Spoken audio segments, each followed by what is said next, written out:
Alors que Charles III et la reine consort Camilla sont attendus en France pour une visite officielle du 26 au 29 mars 2023, leur déplacement à Bordeaux, prévu le mardi 28 mars, pourrait bien tourner au vinaigre. La vie de roi d'Angleterre n'est pas un long fleuve tranquille et ce n'est pas Charles III qui dira le contraire. Celui qui est devenu de facto monarque le jeudi 8 septembre 2022 après le décès de sa mère Elisabeth II en sait quelque chose. Depuis qu'il a accédé au trône, les motifs de contrariété sont légion pour Charles III.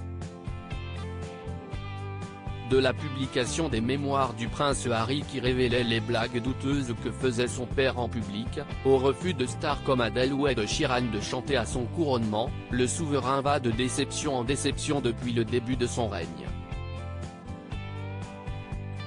Charles III, cible de bien des animosités. La défiance à l'égard de Charles III n'est pas l'apanage des grands de ce monde et ça, l'époux de la reine consort Camilla a pu en faire l'amère expérience le 7 mars 2023, lors d'une visite officielle à Colchester, dans le Sussex où il a été accueilli sous des huées. En effet, si une partie de la foule l'attendait chaleureusement pour l'acclamer, certains ne se sont pas privés pour exprimer bruyamment leur ressentiment. Réponds à tes critiques, Charles, criait l'un des manifestants dans son mégaphone, tandis que des huées prenaient le relais et que des pancartes étaient brandies sur lesquelles était écrit « Pas mon roi ». L'homme au mégaphone poursuivait ses invectives. Pourquoi gâchez-vous notre argent? Vous ne croyez pas en la démocratie? Aucun conducteur ne voudra le conduire après se camoufler sur ces terres. Charles III pourrait bien en subir un nouveau lors de sa venue en France, du 26 au 29 mars 2023. Une visite officielle prévue de longue date que TF1 retransmettra en partie le 27 mars, mais qui tombe très mal, alors que des manifestations quotidiennes ont lieu un peu partout dans le pays pour protester contre le recul de l'âge légal de la retraite à 64 ans. On va l'accueillir avec une bonne vieille grève générale, a notamment déclaré Olivier Besancenot, porte-parole du nouveau parti anticapitaliste, NPA, sur l'antenne de France Info. Quant au déplacement de Charles III et Camilla à Bordeaux le 27 mars, lui aussi pourrait s'annoncer plus compliqué que prévu, car le comité d'accueil s'annonce d'ores et déjà très hostile.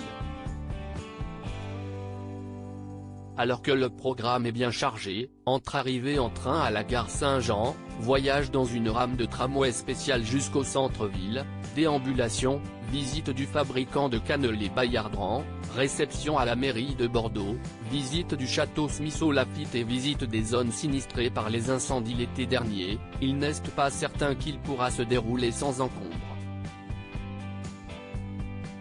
Aucun conducteur ne voudra le conduire, avertit déjà Pascal Messogheni, le délégué du personnel CFTC des transports urbains TBM, dans les colonnes de Sud-Ouest, avant d'ajouter « Il y aura du monde sur les voies ».